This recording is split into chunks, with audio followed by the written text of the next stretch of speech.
move on to tight ends, because this is actually a really fun group, and I think they looked really good during this drill. I know Daniel Jeremiah was saying this is the best tight end group in a decade. It kind of looks that way as well. Yeah. My biggest winner, Iowa tight end Sam Laporta. Has to be. Who I did not like from tape. I watched the dude's tape, and I was like, okay, if you can get the ball in his hands, he's amazing. But he's bad at everything required for that to happen. His route running isn't good. His hands aren't good. Remember Michael Bennett, the Vikings running back? Yeah. Michael Bennett was amazing with the ball in his hands in space, but he was bad at everything required to get to that point, so it was useless. It's like, I can't get you the ball in space for you to then take advantage of it, so this is a waste of everybody's time. That's kind of how I felt with Sam Laporta, but then he goes out there for the workout.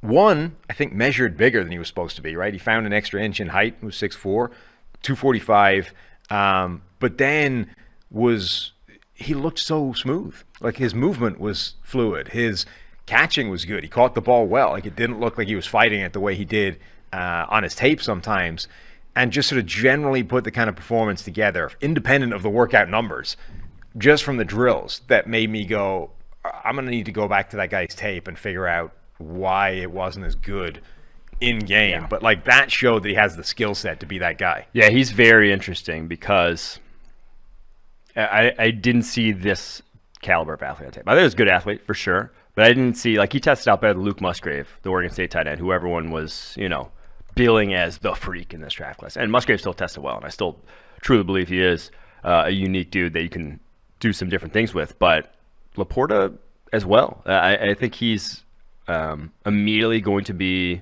an upper echelon tight end in the NFL in terms of with the ball in his hands. He was right up there with Dalton Kincaid in this class, maybe even better than Kincaid just in terms of his after the catch ability. He broke 20 tackles and 58 catches this year. He is special in that regard for sure. So the route tree that is usually how tight ends are featured in the league is a lot of run after catch stuff. It's a lot of that. And so am I gonna, you're gonna have a debate in the second round. Are you gonna want to go? Maybe Luke Musgrave's on the board. Maybe Sam Laporta is also on the board. And Musgrave doesn't break tackles. That's not his game. He's just a vertical threat tight end position. A lot of teams might lean Laporta in that conversation now. And then the other guy that I think probably changed fundamentally how I view him was Darnell Washington from Georgia. Okay. Now, I'm gonna push back. I don't believe his height thing. I think I don't know how, but he's got the hair on top. They've undersold him. Yeah. The man is easily 6'7". I flat out refuse to believe any measurement that has him under 6'7", 264 pounds.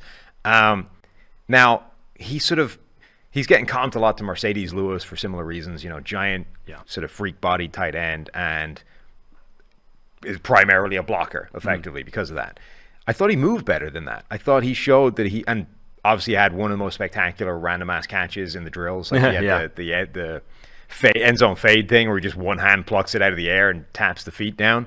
But I thought he moved better than a guy that is supposed to be just this sort of leaden-footed giant freak inline blocking sixth offensive lineman guy. I thought he showed that that guy can actually do some stuff in the passing game for you. See, I push back. Okay. I think he's the most overrated tight end in this draft class. Well, I guess it depends where you're rating him. I came into this sort of thinking, I don't really want that guy on my team. Yeah. I wouldn't. That's fair. I mean, it's not like I wouldn't have him as an undrafted grade or anything, but I wouldn't be drafting him very high at all. But all of a sudden, I'm like, from those drills, I'm like, all right, maybe he can actually be part of your passing game and be useful. That's on tape though, he doesn't get open on his own. He's a schemed open guy, right? Which again, I just touched on. A lot of tight end routes are not. Yeah. You don't have to beat a guy. You just have to be kind of fast and have a big catch radius, and so he can do those things. But any of the highlights they showed on that you'll ever see from Darnell Washington, it is not him putting a move on a linebacker to get open. It's not him beating a safety one-on-one. It is him running an over route, running a crossing route, gets the ball in his hands. Oh, it looks awesome because he's fucking huge, 7-foot wingspan. I mean, the guy is unique for sure. But just what does that ceiling get to? How much is just those routes and not being particularly dynamic? He can, it looks cool when he does break tackles after the catch, but you're not going to rely on him doing so. I don't think his ceiling is through the roof or anything, but it just sort of fundamentally changed how I view that guy from I mean, from like Mercedes Lewis, right? Yeah. Right now, he is effectively a blocker, and then every now and again, Aaron Rodgers finds him for a 25-yard pass. And it's like, oh, look at this guy. He's 20 years still in the league, blah, blah.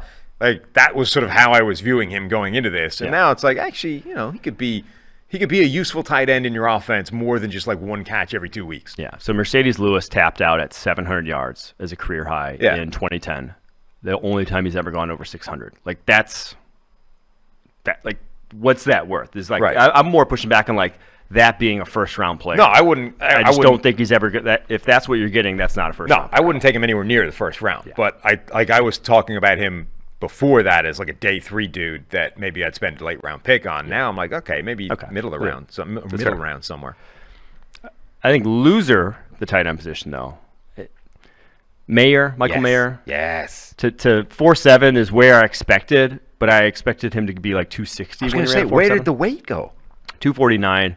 Again, like blocking is still an explosive and strength-based thing. Whether you're 249 or 265, if all it is, the difference is fat, you're not doing yourself.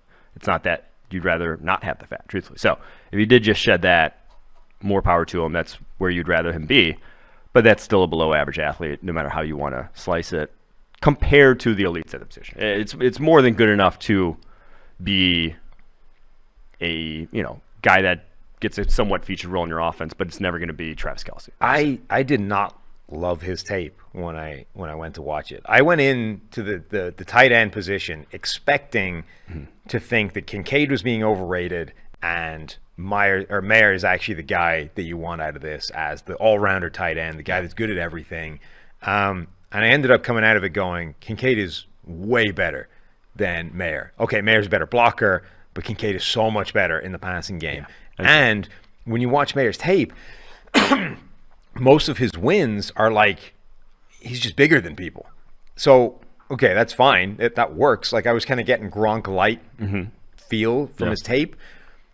But then if you come out and you're like, you suddenly lose a bunch of that weight, and it turns out you're not 260 something, you're only 249, and you're only 6'4.5" as opposed to 6'5", 6'6", like, and your workout numbers are pedestrian. Well, now you're just a guy who's not a marginal athlete, but not a good athlete who isn't winning through athleticism, is winning through size, and it turns out your size has been kind of overrated, and all of a sudden, like, how are you winning at the next level? Yeah, I mean, just option routes, right? That's how he's going to have to win. Yeah. He is laterally agile, and obviously unfortunately didn't get testing in that regard. But which is surprising because that's where I'd expect him to shine. I mean, he can put his foot in the ground and run it out, run it in, better than probably anyone in this draft class. Yeah. And he can use his size better than anyone in this draft class. So like, there's that aspect to his game that is useful, but he's not going to be. So I still think he's a good player. The expectations are just a little too high. Right. I still think he's a good player, but I've kind of totally changed on just how good. Mm-hmm. Like I think the gap between him and Kincaid as the number one tight end in the class is significant, and I actually think it's a closer run thing for him and number 3 than it is him and number 1. I will say though, so Kyle Pitts obviously the last tight end to go first round. Different doesn't breed really altogether. count. Yeah. But I think he's a better version of T.J. Hawkinson, who went top 10. They both ran 4.7s. I would, in that conversation, if you're debating those two prospects, I think Mayer's far superior. The other tight end that I just want to mention, I haven't even looked at the dude's tape yet, but he was impressing me in the workouts, was the Miami tight end whose name is Will Mallory? Yes. Will Mallory, I thought, had a really good workout. Again, similar to Laporta, just looked smooth, looked good, caught the ball well.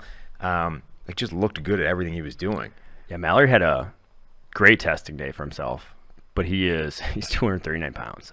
He's probably the biggest tweener in this class, in that he either needs to put on 10 pounds of muscle or shed 15 pounds of fat, right, to play in the NFL.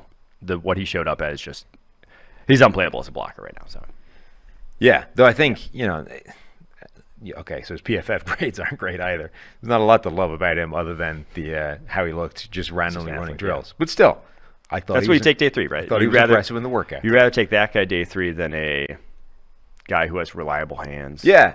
I think does the right things. Those guys are kind of interesting to me as well. Particularly when you're coming at this from a position of ignorance, which I often am. Mm-hmm. And I have no experience of a lot of these guys, and anyone that just sort of stands out from any kind of workout or movement point of view, I think it's an interesting guy to go watch the tape more, figure out if there is anything there, or if the dude just had a randomly good workout.